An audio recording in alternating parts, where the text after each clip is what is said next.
आज से इस सीरीज में हम वर्ल्ड मैप स्टार्ट करेंगे, तो कोशिश में इसको सिंपलीफाई करने की करूंगा to a level that it will be beneficial to anybody who is of the age of 8 years or anybody or somebody who is preparing for any exam like UPSC, state PSC। ये देखो, ये जो आपके सामने board पे मैं दिखा रहा हूं, ये वर्ल्ड मैप को समझने के लिए आपको मैं बता रहा हूं, ये है, अगर मैं ऐसे बनाऊंगा तो ये है globe. This globe is nothing but model of earth. आप ये सोचो कि इसी ग्लोब को मैं काट कर इस पे चिपकाया हूं। बात समझ आ रही? इस ग्लोब पे ऐसे लाइनें भी है जो ईस्ट से वेस्ट एक्सटेंड करती है, और ऐसे लाइंस को हम बोलते हैं लैटिट्यूड्स। फिर हमारे पास इस ग्लोब पे ऐसे नॉर्थ साउथ एक्सटेंड करने वाली लाइनें भी हैं, और इन लाइंस को बोलते हैं लॉन्गिट्यूड्स। बात समझ आ रही? We have latitudes and longitudes. अब देखो यहां पे, अगर हम इस पे वर्ल्ड मैप पे नजर मारेंगे तो हमारे पास ये लैंड मासेस, यहां पे लैंड मास, और फिर पानी पानी दिख रहा है, वाटर। ये जो लैंड मासेस हमारे पास हैं, इनको बोलते हैं कॉन्टिनेंट्स। कॉन्टिनेंट एक बहुत बड़ा कॉन्टिन्यूअस लैंडमास होता है, जो एक डिस्टिंक्ट रीजन होता है। हमारे पास 7 कॉन्टिनेंट्स हैं। अब इन 7 कॉन्टिनेंट्स में एरिया के हिसाब से अगर कोई हमें बोले कि सबसे बड़ा कौन, सबसे छोटा कौन, तो सबसे बड़ा कॉन्टिनेंट जो एरिया के हिसाब से वो है एशिया, नंबर 1। नंबर 2 पे है अफ्रीका, नंबर 3 पे है नॉर्थ अमेरिका, नंबर 4 पे है साउथ अमेरिका, नंबर 5 पे है यहां पे अंटार्कटिका, नंबर 6 पे है यूरोप, और नंबर 7 पे है ऑस्ट्रेलिया। अगर हमें कोई पूछे एरिया के हिसाब से सबसे बड़ा कॉन्टिनेंट कौन है, तो हम बोलेंगे एशिया, और बोलेंगे एरिया के हिसाब से सबसे छोटा कॉन्टिनेंट कौन है, तो हम बोलेंगे ऑस्ट्रेलिया। बात समझ आ रही? अब देखो, अगर हमें कोई बोलेगा कि पॉपुलेशन के हिसाब से सबसे बड़ा कॉन्टिनेंट कौन है और सबसे छोटा कौन है, आप जरा देखिए, यहां हमारा सीक्वेंस थोड़ा चेंज होता है। टोटल 7 कॉन्टिनेंट्स में सबसे बड़ा कॉन्टिनेंट जो पॉपुलेशन के हिसाब से, again Asia, because India China इसी में आती। नंबर 2 पे है पॉपुलेशन के हिसाब से अफ्रीका, नंबर 3 के हिसाब से है यूरोप, बिकॉज यूरोप बहुत डेंसली पॉपुलेटेड है, और यहां पे फिर उसके बाद आएगा नॉर्थ अमेरिका, उसके बाद आएगा साउथ अमेरिका, उसके बाद देखो अब यहां पे हमारे पास बचा अंटार्कटिका और ऑस्ट्रेलिया। अंटार्कटिका में आइस है, तो ज्यादा लोग रहना पसंद नहीं करेंगे, तो नंबर 6 है हमारे पास ऑस्ट्रेलिया, और नंबर 7 हमारे पास है अंटार्कटिका। तो अगर कोई हमसे पूछे कि पॉपुलेशन के हिसाब से सबसे बड़ा कॉन्टिनेंट कौन, तो एशिया, सबसे छोटा कौन, तो अंटार्कटिका। बात समझ आ रही? अब देखें, अगर हम यहां पे बात करें ओशंस की, अगर हम देखेंगे ओशंस, तो टोटल ओशंस हमारे पास कितने हैं? हमारे पास टोटल ओशंस है 5। बात समझ आ रही? इन 5 ओशंस में जो नंबर 1 ओशन है, on the basis of what? On the basis of area, on the basis of volume of water, and on the basis of depth. So that means if we will classify oceans on the basis of area, on the basis of volume of water, and on the basis of depth, सबसे बड़ा ocean जो हमारे पास होगा on the basis of area, on the basis of volume, and on the basis of depth, volume of water and depth, तो number 1 हमारे पास होगा Pacific ocean. देखो, आप यहां भी पैसिफिक ओशन देख रहे हो, यहां से भी पैसिफिक ओशन देख रहे हो। ये बेसिकली मैंने आपको बोला, ग्लोब को काट के मैंने इस पे चिपकाया है, इसको मिलाओ तो एक ही होगा ना। अब number 1 ocean on the basis of area, volume and depth होगा सबसे बड़ा ओशन कौन? पैसिफिक। और number 2 S shaped Atlantic ocean होगा। नंबर 3 हमारे पास क्या होगा? हमारे पास होगा इंडियन ओशन। और नंबर 4 हमारे पास कौन सा होगा? नंबर फोर्थ हमारे पास होगा, ये जो नंबर फोर्थ हमारे पास है आर्कटिक ओशन, या इसको हम साउदर्न ओशन भी कहते हैं, साउदर्न ओशन। और नंबर फिफ्थ जो होगा आर्टिक ओशन होगा। बात समझ आ रही?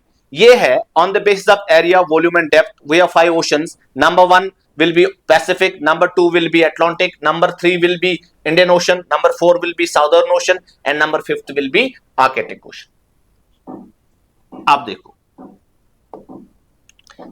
अब देखो अगर हम बात करेंगे on the basis of coast line, on the basis of coast line, देखो कोस्ट क्या होता है? कोस्ट होता है अगर ये लैंड है जहां इसको ये वाटर टच करता है ना, वाटर ये वाला एरिया, ये वाले एरिया को वाटर टच करता है, ये वाले और को वाटर टच करता है, ये सारा हो गया, ये हो गया, this is nothing but this is coast line.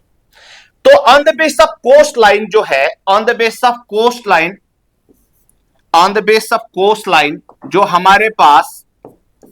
हमारे पास ओशन होगा, नंबर 1 वो क्या होगा? वो होगा नंबर 1 हमारे पास अगेन होगा पैसिफिक ओशन, नंबर 2 होगा अटलांटिक ओशन, नंबर 3 होगा इंडियन ओशन, यहां थोड़ा चेंज हो जाएगा, नंबर 4 होगा आर्कटिक ओशन, और नंबर 5 होगा ये एंटार्क्टिक ओशन, और जिसको हम साउदर्न ओशन भी कहते हैं, साउदर्न ओशन।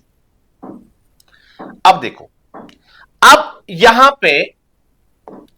पे अगर आप यहां पे देखेंगे, ये जो लाइनें हैं, दिस लाइन मैंने पहले बोला ये लैटिट्यूड हो गया, ठीक है ना, ये इक्वेटर, ये 0 डिग्री लाइन जो है, 0 डिग्री लाइन है, 0 डिग्री लैटिट्यूड जो है, अगर मैं यहां पे ड्रॉ करूं, ये 0 डिग्री लैटिट्यूड जो है यहां पे, इसको बोलते हैं हम इक्वेटर। यहां देखो, इसको बोलते हैं इक्वेटर, इसको बोलते हैं हम इक्वेटर।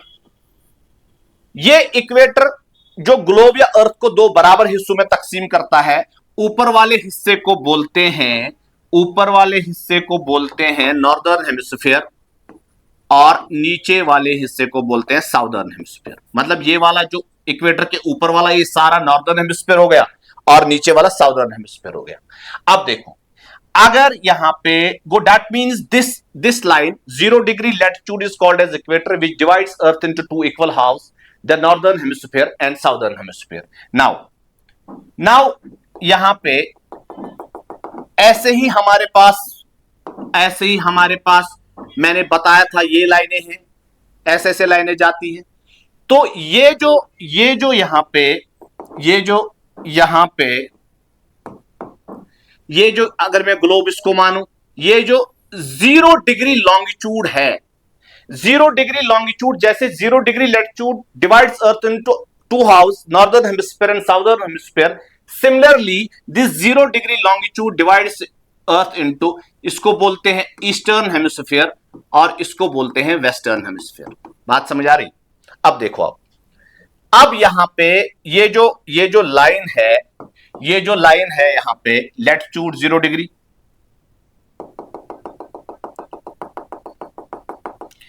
0 degree latitude. अब अगर ये ग्लोब है, कुछ लैटिट्यूड्स यहां पे बहुत इंपॉर्टेंट है, 0 डिग्री लैटिट्यूड को हम इक्वेटर कहेंगे। ऐसे ही एक लैटिट्यूड 23.5 डिग्री नॉर्थ में होता है, उसको बोलते हैं Tropic of Cancer, Tropic of Cancer. ऐसे ही एक और लैटिट्यूड नॉर्दर्न हेमिस्फीयर में 66.5 डिग्री नॉर्थ पे पास होता है, उसको बोलते हैं आर्टिक सर्कल, आर्टिक सर्कल। ऐसे ही अगर आप देखेंगे यहां पे साउदर्न हेमिस्फीयर में, यहां पे 23.5 डिग्री साउथ पे ये जो लैटिट्यूड है, इसको बोलते हैं ट्रॉपिक ऑफ कैप्रिकॉर्न, कैप्रिकॉर्न। और अगर हम यहां पे देखेंगे 66.5 डिग्री साउथ में ये जो लैटिट्यूड है, इसको बोलते हैं एंटार्क्टिक सर्कल। ये 5 लैटिट्यूड्स बहुत इंपॉर्टेंट है, इसको मैं डिटेल में आगे पढ़ाऊंगा, अभी आप इतना याद रखो। देखो बेटा, मेरी बात सुने आप, ये मैं बोल रहा हूं, ये कौन सी लाइन है? ये है equator, divides earth into northern hemisphere and southern hemisphere. This is a latitude at 23.5 degree north, इसको बोलते हैं हाफ डिग्री नॉर्थ, इसको बोलते हैं Tropic of Cancer. This is a latitude at 66.5 degree north. This is called as Arctic Circle. This is a latitude passing through the earth at 23.5 degree what south. This is called as Tropic of Capricorn. And this is a latitude passing through 66.5 degree south called as Antarctic Circle. बात समझ आ रही? ये latitudes बहुत important है। और ऐसे ही हमारे पास ये जो 0 डिग्री लॉन्गिट्यूड है, इसको बोलते हैं प्राइम मेरिडियन। इसको बोलते हैं prime meridian. Prime meridian. This prime meridian divides earth into eastern hemisphere and western hemisphere. बात समझ आ रही? अब देखो आप, ये जो यहां पे ये अटलांटिक ओशन है। When the ocean waters of the ocean extend itself deep into land, this is called as gulf. देखो, जब ये वाटर ने यहां पे, ये है अफ्रीका का वेस्ट कोस्ट और अटलांटिक ओशन का वाटर इसके अंदर गया है यहां पे, ये जो है इस पॉइंट को बोलते हैं, या इस लैंडफॉर्म को बोलते हैं, जब when the oceanic water x tends deep inside land, इसको बोलते हैं गल्फ। इसको बोलते हैं गल्फ। और दुनिया का सबसे बड़ा गल्फ जो है वो कौन सा है? Gulf of Mexico. Gulf of Mexico दुनिया का सबसे बड़ा गल्फ है। और यहां जो गल्फ बनता है, ये वाला गल्फ, इसको बोलते हैं इसका नाम है Gulf of Guinea. Gulf of Guinea जो है वो अटलांटिक ओशन के वाटर, जो अटलांटिक ओशन का पानी जो है वो एक्सटेंड करता है deep into western coast of Africa. यहां पे जो गल्फ बनता है उसको बोलते हैं गल्फ ऑफ गिनी। आप देखो, बात सुनो आप। अब ये क्या है? ये गल्फ ऑफ गिनी है यहां पे। अब देखो, अगर हम देखेंगे, अगर मैं ऐसे लिखूं, यहां पे पानी अंदर गया, इंडेंट किया है। यहां भी पानी ने अंदर इंडेंट किया है और यहां भी पानी ने अंदर इंडेंट किया है। फर्क क्या है? ये और ये बराबर है, मतलब एक ही है। Water extend deep inside land, ये तो सारी चीजें एक जैसी हैं। इसको बोलेंगे इसको बोलेंगे बे, और इसको बोलेंगे गल्फ। को बे एंड गल्फ, को बे एंड गल्फ एक ही चीज होती है। जब वाटर एक्सटेंड करें, जब वाटर इंडेंट करे लैंड को, तो उसको बोलेंगे या को या बे गल्फ। अगर छोटे साइज का होगा तो को बोलेंगे, बड़े साइज का होगा उससे बड़ा, को से बड़ा तो बे बोलेंगे, सबसे बड़ा होगा तो गल्फ बोलेंगे। तो अगर कभी कभार आपसे पूछेंगे साइज में को बड़ा होता है गल्फ होता है, तो गल्फ होता है। इंटरमीडिएट में बे होता है। ये बी फॉर बीच वाला। ठीक है, बात समझ आ रही? अब देखो, आप ये गल्फ ऑफ गिनी है यहां पे, ये जो गल्फ ऑफ गिनी है यहां पे अगर आप देखेंगे, इस गल्फ ऑफ गिनी के पास अगर ये इक्वेटर है, this is equator, 0 degree latitude, 0 degree latitude, और ये है प्राइम मेरिडियन।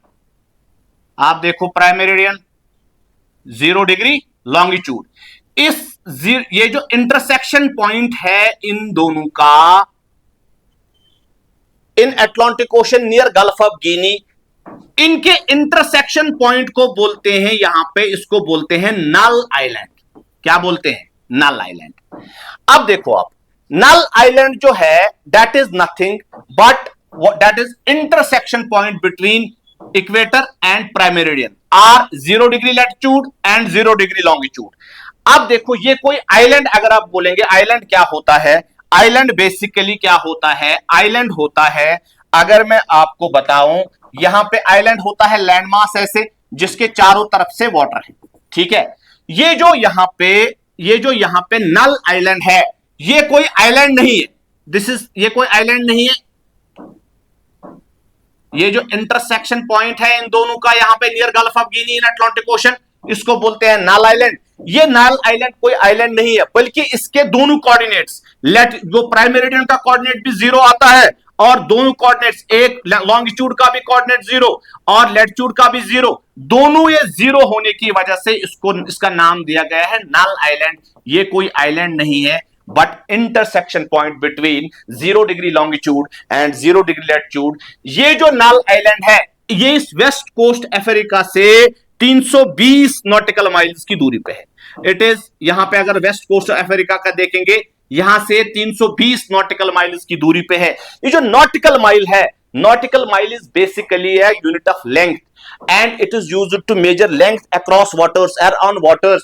अगर हम देखेंगे, अगर लैंड पे एक सपोज लेंगे हम 1.1508 माइल्स, वो ओशन पे एक नॉटिकल माइल के बराबर होगा. That means 1 nautical mile will be equal to 1.1508 miles on ground. आपको बात समझ आ रही? इसके बाद हम इसका जो दूसरा मतलब एडवांस पढ़ लेंगे. आहिस्ता आहिस्ता हम इसको शुरू छोटे से लेवल से लेके बड़े लेवल तक ले जाएंगे. आज का जो लेक्चर है उसमें आपने ध्यान देना है, ये हमने जो कॉन्टिनेंट्स पढ़े, फिर कॉन्टिनेंट्स का साइज पढ़ा on the basis of population and area, फिर हमने ओशंस का size, depth, volume of water and this coast line के बारे में बीच को उसके बाद मतलब हिसाब से पढ़ा. उसके बाद हमने नाइल आइलैंड का जिक्र किया, गल्फ ऑफ गिनी का जिक्र हुआ, गल्फ ऑफ मैक्सिको जो लार्जेस्ट गल्फ है उसका जिक्र हुआ, फिर हमने Tropic of Cancer, Arctic Circle, Antarctic Circle, Tropic of Capricorn के बारे में बात की, फिर हमने नॉटिकल माइल्स की बात की, नाइल आइलैंड की बात की. आगे हम इसको एडवांस करेंगे. Thank you.